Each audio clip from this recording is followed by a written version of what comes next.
Hello students, so editorials are important for each and every competitive exam and so they are for CLAT also. But the thing is that how to read editorial is a very crucial aspect of these editorials. The thing is हम editorial तो पढ़ लेते हैं लेकिन जब भी किसी चीज़ का हमको सही तरीका या प्रोसेस नहीं पता होता है तो अक्सर जो रिक्वायर्ड रिजल्ट है या जो रिक्वायर्ड आउटपुट्स है वो हमको नहीं मिल पाते हैं. In today's video I shall be talking to you or I shall be discussing with you how to read editorial as it is a very crucial aspect for your CLAT preparation. CLAT के लिए भी important है. इसी के साथ और भी बहुत सारी चीज़ें हैं जो हम editorial से सीख सकते हैं या editorial उसमें बहुत ज़्यादा helpful हो सकता है. Now let's crack down the points that are important while reading an editorial. So first thing जो editorial पढ़ते हुआ ज़रूरी है वो ये है कि हमको टॉपिक अंडरस्टैंड करना सबसे ज़्यादा ज़रूरी है. किस टॉपिक के ऊपर बात हो रही है, we have to understand it. Why is that particular topic very important, we have to understand it. Firstly जब हम कोई भी एडिटोरियल पढ़ते हैं उसका टॉपिक सबसे ज़्यादा इंपॉर्टेंट होता है. कई बार हम क्या करते हैं, एकदम हेस्टिली हमको एडिटोरियल पढ़ना है so we just skip this point out. But the thing is कि जब हम एडिटोरियल पढ़ते हैं उसका टाइटल भी उतना ही ज़्यादा इंपॉर्टेंट है जितना कि पूरा एडिटोरियल. रीज़न क्या है कि उसका टाइटल इंपॉर्टेंट है? रीज़न यहाँ पर ये है कि टाइटल जो है वो एक तरीके से आपको इम्प्लिसिट आइडिया देता है कि पूरे एडिटोरियल में किस चीज़ के बारे में बात की गई है. First thing. Second thing, editorial का जो टाइटल होता है कभी कभार ट्विस्टेड होता है या फिर यू कैन ऑल्सो से कि कभी कभार जो है एकदम पजलिंग फॉर्म में होता है. तो हम जब एडिटोरियल का टाइटल पढ़ते हैं कई बार हमको समझ में नहीं भी आता है एडिटोरियल का टाइटल, लेकिन हमको हमेशा कोशिश करनी चाहिए कि हम एडिटोरियल का जो टाइटल है उसको कॉम्प्रीहेंड करें, या तो एडिटोरियल पढ़ने से पहले या फिर जब हम पूरा एडिटोरियल पढ़ ले, हमको एडिटोरियल की एक समझ आ जाए, उसके बाद हम उसके टाइटल को कॉम्प्रीहेंड करें. सो फर्स्ट जो पॉइंट रहेगा वो रहेगा understanding the topic. Second must be analytical reading. Analytical reading जो है वो क्यों इंपॉर्टेंट है? एनालिटिकल रीडिंग का मतलब कि आपको एनालिसिस करना है एडिटोरियल का. एनालिसिस को किस तरह से करना है? कई बार ऐसा देखने को मिला है कि बच्चे एकदम से पढ़ लेते हैं बट लास्टली उनको पूरे एडिटोरियल में क्या बोला है वो याद नहीं रहता है, इनफैक्ट आइडिया भी नहीं रहता है. ये अक्सर तब होता है कि जब हम जो है दिमाग में स्टार्टिंग से ही एक स्ट्रक्चर को डेवलप करने की कोशिश नहीं करते हैं. जब भी आप एडिटोरियल पढ़े कुछ ऐसे पॉइंट्स को हमेशा अपने दिमाग में रखिए. पूरा पैराग्राफ को याद रखने की ज़रूरत नहीं है लेकिन एक पॉइंट को आपके दिमाग में रखिए और कोशिश कीजिए कि आप एडिटोरियल में जो भी पैराग्राफ पढ़ रहे हो वो प्रोसेस बाय प्रोसेस हो या वो जैसे कह रहा है आप उसका एक स्ट्रक्चर डेवलप करते हुए चलिए. आपको पता होगा कि कोई भी आइटम या कोई भी प्रोडक्ट जब बनता है तो सबसे पहले उसका इनर स्ट्रक्चर बनता है या उसका स्केलेटन बनता है. बस आपको वैसा ही कुछ स्केलेटन जो है आपके माइंड में बनाना है ताकि आप उस एडिटोरियल के क्रक्स को या एडिटोरियल में क्या फ्लो चल रहा है वो जान सके. इसके लिए सबसे इंपॉर्टेंट ये भी है कि आप रीडर की तरह नहीं ऑथर की तरह रीड कीजिए. इसका मतलब आप ऐसे रीड कीजिए कि आप ही इस एडिटोरियल के ऑथर हैं, आपने ही ये एडिटोरियल लिखा है. Try to put yourself in author's shoes basically, and so then you would be able to understand what the author is trying to point out or what the author is trying to convey to you. So analytical reading जो है वो बहुत ज़्यादा important है. Smaller sections में बांटिए editorials को और उसके बाद हर एक पॉइंट को अपने दिमाग में रखिए and analyse the author's arguments and view points. और ये तभी हो सकता है जब आप एक रीडर की तरह नहीं लेकिन एक एडिटर या ऑथर की तरह देखें चीज़ों को. Next is critical thinking. Critical thinking editorial में क्यों ज़रूरी है? क्रिटिकल एनालिसिस का या क्रिटिकल रीजनिंग का तो एक अलग टॉपिक है हमारे क्लैट के सिलेबस में. सो क्रिटिकल थिंकिंग जो है वो इसलिए इम्पॉर्टेंट है जब आपको पता ही नहीं है कि कोई चीज़ के लिए ऑथर क्यों ये एविडेंस प्रोवाइड कर रहा है, कोई सिचुएशन ऑथर क्यों प्रेजेंट कर रहा है, हमको इस चीज़ से कोई मतलब ही नहीं है, तब तक आप उस एडिटोरियल से कनेक्ट नहीं हो पाएंगे. एंड इम्पॉर्टेंट थिंग हमेशा ये रहती है कि एडिटोरियल्स जो है वो हमेशा editorials are always from current event और करंट नॉलेज. एडिटोरियल्स हमेशा बेस्ड होते हैं करंट इवेंट पे। तो जब भी आप एडिटोरियल पढ़ते हैं तो एक चीज़ हमेशा दिमाग में रखें कि एडिटोरियल जो है वो कभी भी उसको पढ़ने की वजह से आपको कोई नेगेटिव कॉन्सिक्वेंसेस देखने को नहीं मिलेंगे, बल्कि एक पॉजिटिव कॉन्सिक्वेंस आपको ये देखने को ज़रूर मिल सकता है कि आप जो है वो अपडेटेड हैं हर एक तरीके की नॉलेज से, क्योंकि एडिटोरियल जो है वो आपको किसी भी सिचुएशन का 360 डिग्री व्यू पॉइंट प्रोवाइड करता है, हिस्टोरिकल बैकग्राउंड भी देता है, रिसेंट में क्या चल रहा है, प्रेजेंट में उस चीज़ को लेकर क्या चल रहा है वो भी आपको बताता है। कई बार एडिटोरियल आपको ये भी हेल्प करता है कि बाकी कंट्रीज में क्या चल रहा है उसके कंपैरिजन में आपकी कंट्री या किसी दूसरी कंट्री में क्या चल रहा है। इसी के साथ लास्टली एडिटोरियल्स में आपको सजेशंस मिल जाते हैं जो कि बहुत ज़्यादा हेल्पफुल रहते हैं आपके लिए। अगेन किस तरह से हेल्पफुल रहते हैं, जब आप अपडेटेड हो जाएंगे आपको 360 डिग्री व्यू पॉइंट किसी चीज़ का मिलेगा, 360 डिग्री एनालिसिस मिलेगा किसी भी चीज़ का, हिस्ट्री में उस चीज़ के साथ क्या हुआ, अभी क्या हो रहा है, आगे क्या होने वाला है। तो कहीं ना कहीं एक तरह से आप अपडेटेड रहेंगे हर एक चीज़ से। हिस्टोरिकल बैकग्राउंड हो सकता है थोड़ा सा कंसाइज क्या हुआ होता है एडिटोरियल में, लेकिन अगर आप चाहते हैं कि उस करंट इवेंट के बारे में आपको सारी नॉलेज हो तो try to dig the points out. आपको खुद को कोशिश करनी पड़ेगी। अगर आप सोचते हैं सिर्फ एडिटोरियल पढ़ लिया बैठे बैठे हम लोग क्लैट क्रैक कर लेंगे, तो ऐसा पॉसिबल नहीं है। बहुत बार देखा गया है कई बच्चे एडिटोरियल में दिन रात लगे रहते हैं, बट व्हाट्स द पॉइंट। आप दिन रात लगे हो लेकिन आपको कोई क्यूरियोसिटी ही नहीं है कि उस एडिटोरियल में क्या बोला है उसके बारे में थोड़ा सा और जानने की, आपको क्यूरियोसिटी ही नहीं है उसको क्रिटिकली एनालाइज करने की, आप में क्यूरियोसिटी नहीं है कि वहाँ पर जो काउंटर आर्ग्यूमेंट्स दिए हैं क्या ऑथर के आर्ग्यूमेंट्स करेक्ट है या नहीं है, क्या ऑथर जो है उसके जो ओपिनियंस है वो एक्चुअली वैसे ओपिनियंस उसको शो करने चाहिए या नहीं करने चाहिए, आपको उस चीज़ की कोई परवाह नहीं है। So what's the point of reading editorial. फिर तो वो बस ऐसा है कि जैसे आपने एक नॉवल रीड कर ली है और उसके बाद आपने उसको साइड में रख दिया है कि अब बाद में कभी इस नॉवल को पढ़ना ही नहीं है।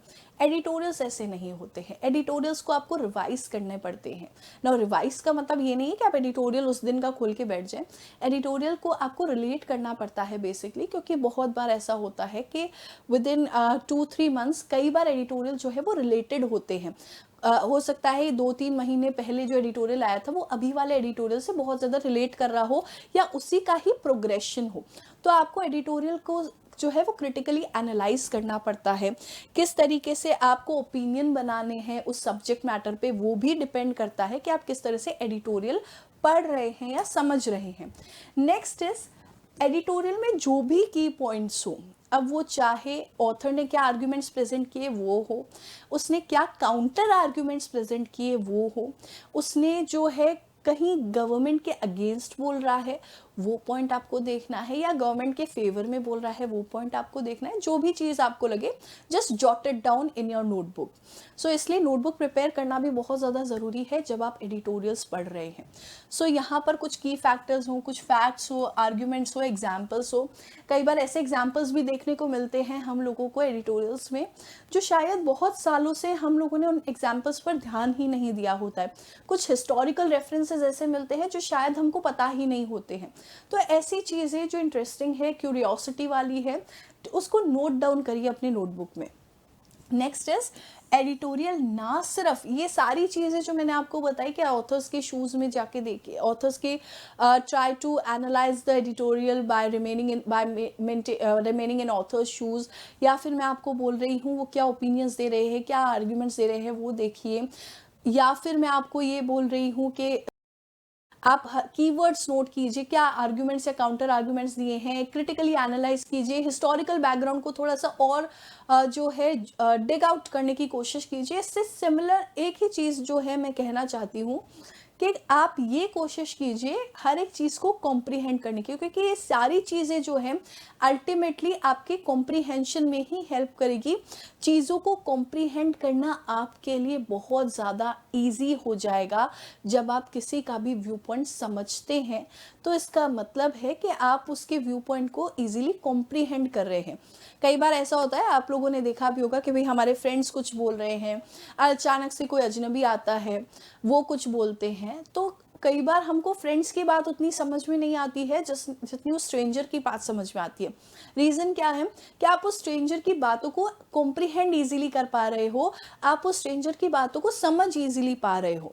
तो इसका मतलब है कि स्ट्रेंजर ने जो बातें की वो शायद आपको उस बातों का कुछ हिंट था या आपको ऑलरेडी पता थी, इसलिए आप जो है उसको ईजिली एनालाइज कर पाए या कॉम्प्रिहेंड कर पाए। यही चीज़ तब हो पाती है जब आप एडिटोरियल को अच्छे से पढ़ पाते हैं, एडिटोरियल को अच्छे से समझ पाते हैं। और एक चीज़ आप डेफिनेटली नोट करोगे कि अगर रिलेटेड एडिटोरियल आते हैं ना 1 या 2 वीक्स बाद या 1 या 2 मंथ्स बाद भी, तो अगर आपने पहले वाला एडिटोरियल बहुत अच्छे से पढ़ा हुआ है तो जो प्रोग्रेसिव या फिर जो सब्सिक्वेंट एडिटोरियल उसी टॉपिक पे रिलेटेड आता है, आपको वो कॉम्प्रिहेंड करने में, वो समझने में बहुत ज़्यादा ईजी रहेगा, बहुत ज़्यादा हेल्पफुल रहेगा।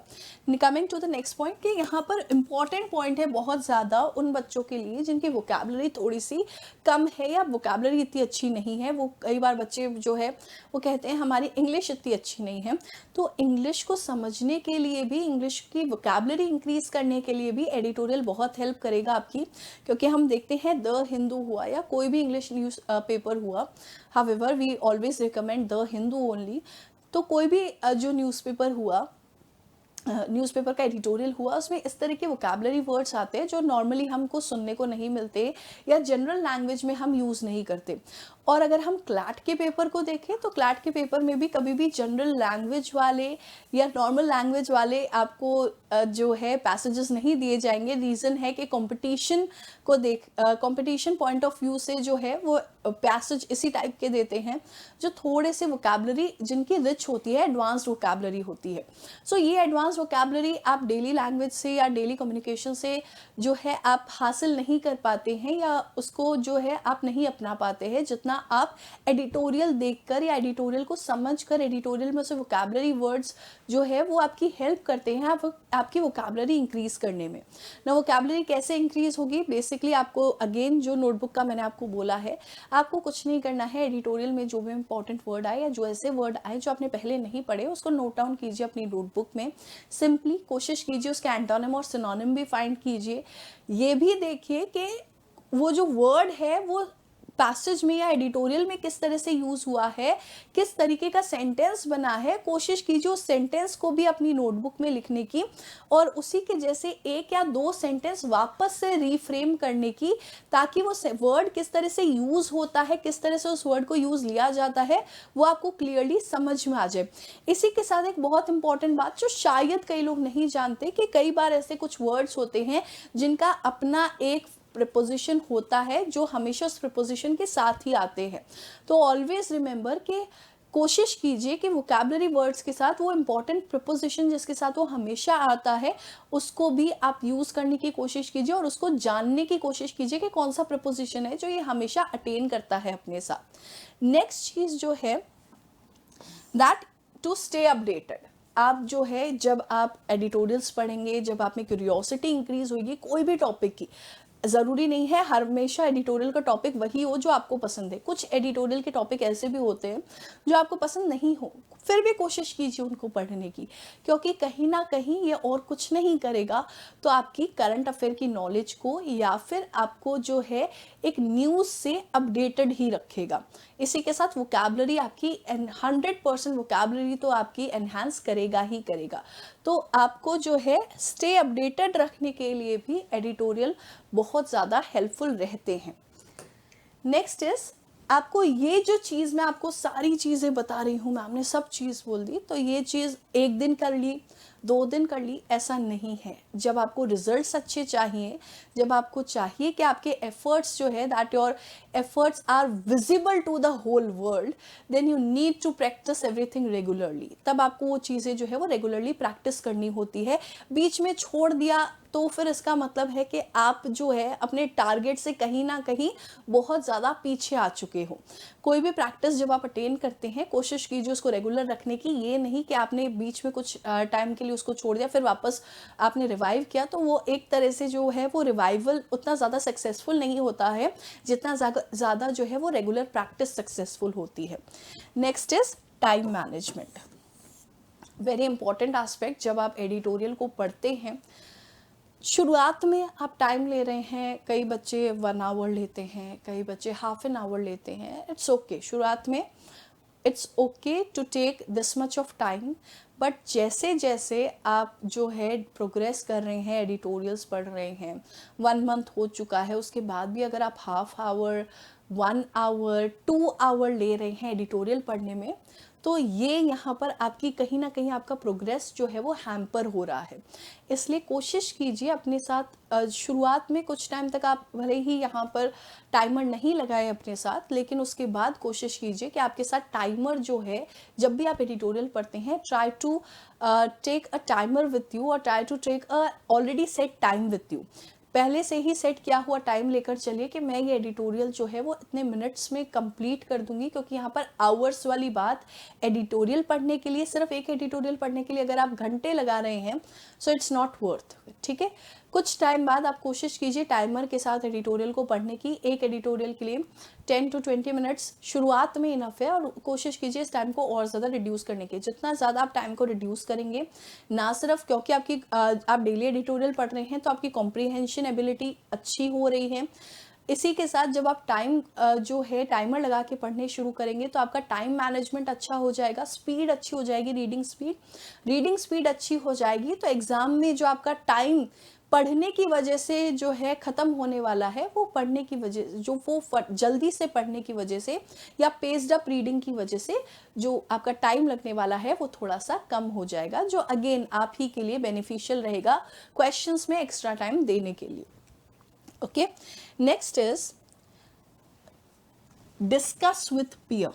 अगेन कई बार क्या होता है, एडिटोरियल पढ़ लेते हैं, लेकिन ह्यूमन माइंड कह लीजिए या ह्यूमन स्ट्रैटेजी कह लीजिए, ऐसी स्ट्रैटेजी है या ह्यूमन ब्रेन ऐसा है कि जब तक हम उसको किसी दूसरे से डिस्कस नहीं करते, कुछ टाइम के बाद वो टास्क हमको थोड़ा सा बोरिंग लगने लग जाता है। इसलिए आपका जो फ्रेंड सर्कल है, जो सेम कंपटीशन की तैयारी कर रहा है और या फिर दूसरे कंपटीशन की भी तैयारी कर रहा है, as I have already said that editorial is very much important for each and every competition examination. So कोशिश कीजिए कि उनके साथ बाइंड अप करने की और इसी के साथ एडिटोरियल्स को डिस्कस करने की कि इस एडिटोरियल में ये पूछा गया था, इसकी बैकग्राउंड इन्फॉर्मेशन ये है। इससे दो चीज़ हो जाएगी, जैसे मैंने आपको बोला था कि क्यूरियस रहिए एडिटोरियल के बारे में, क्यूरियोसिटी को इंक्रीज करने के लिए पीयर्स जो है वो बहुत ज़्यादा हेल्प करता है, आपके जो फ्रेंड्स हैं वो बहुत ज़्यादा हेल्प करेंगे आपको, एक तो कॉम्पिटिशन बढ़ाने के लिए, दूसरा ही क्यूरियोसिटी बढ़ाने के लिए। जितना कंपटीशन और क्यूरियोसिटी बढ़ेगी उतना ही आप एडिटोरियल को लेकर डिवोटेड हो जाएंगे, and with this you would also become an ardent reader of editorial also. Lastly, objective, stay objective, separate facts from opinion. जब भी आप एडिटोरियल पढ़ते हैं, मैंने आपको बोला कि आप जो भी ऑथर आर्ग्यूमेंट दे रहा है या काउंटर आर्ग्यूमेंट दे रहा है, अभी अभी हमने डिस्कस किया है कि उसको हमको देखना है कि क्या वो सही कह रहा है या फैक्ट से गलत कह रहा है, कुछ गलत बात तो नहीं ओपिनियन में दे रहा है। सो यहाँ पर stay objective with your answers. आपको जो है ऑथर के ओपिनियन में या ऑथर जिस तरह से परसुएड कर रहा है उस तरह से परसुएड नहीं होना है, खुद के ओपिनियंस बनाने हैं, खुद का जो आइडिया है, खुद का जो डिस्कशन है उसको प्रायोरिटी पर रखना है, और यहाँ पर परसुएड नहीं होना है एडिटोरियल में जो ओपिनियंस दिए गए हैं उनसे।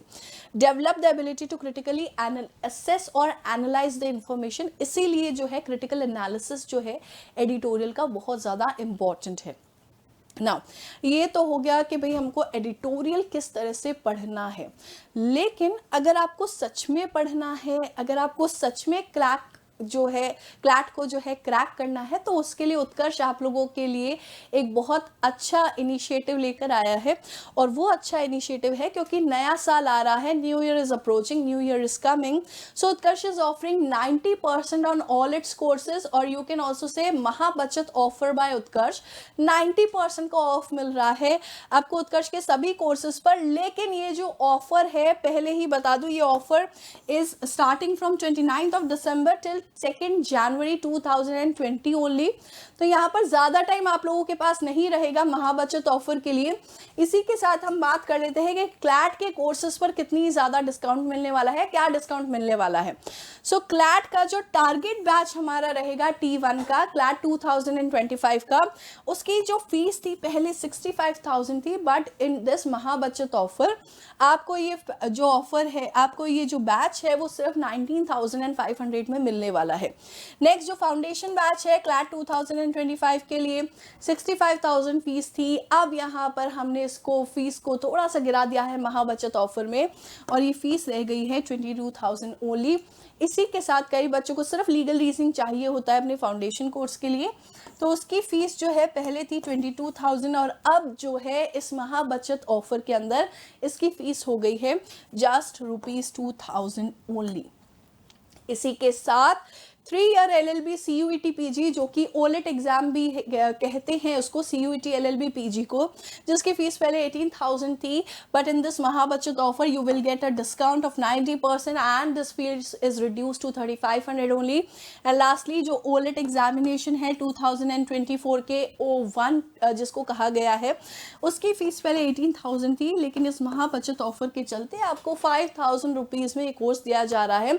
सो ह्यूज बेनिफिट, जो पढ़ने वाले बच्चे हैं उनके लिए बहुत अच्छा बेनिफिट है, तो प्लीज़ अवेल दिस बेनिफिट, क्योंकि ये ऑफर आप लोगों के लिए ही लाया गया है, तो आप भी इसका लाभ जितना ज़्यादा उठा सकते हो उठाइए। And with this thank you student, I hope कि ये ऑफर आपके लिए हेल्पफुल रहेगा और वैसे ही ये नया साल भी। Happy new year all of you.